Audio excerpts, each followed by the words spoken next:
Well, one thing we've been struggling with for a while is how to kind of get our design track back into the horror vein, which is one of the things that really kind of started the company and is certainly something we're really interested in. But like many things, product lines kind of run in cycles.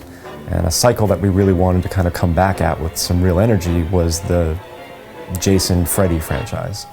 So we've just recently done a Freddy piece that was kind of designed to be a little bit of a kind of a role-playing piece where the character was sort of intended to be his actual size sitting on a human skull.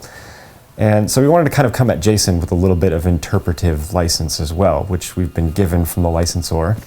So we want, Jason obviously has been interpreted, now going on 14, 15 incarnations or something. But there have been common themes that have evolved as the character has evolved. Obviously the hockey mask being one of them. But the certain level of rot and whether or not Jason is or isn't a zombie type character has kind of been flirted with in various designs throughout the films.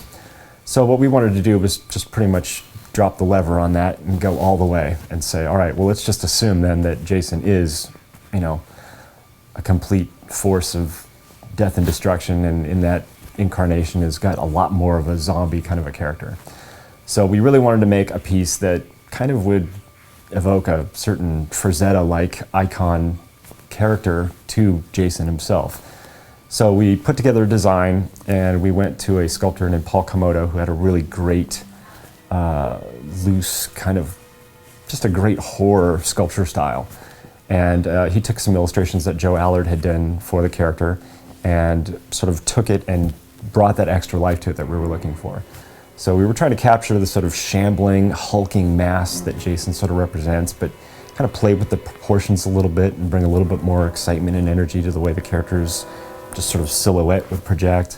And the body is just a pretty grotesque, symphony of open sores and, maggot-covered wounds and everything else, as well as shredded clothing.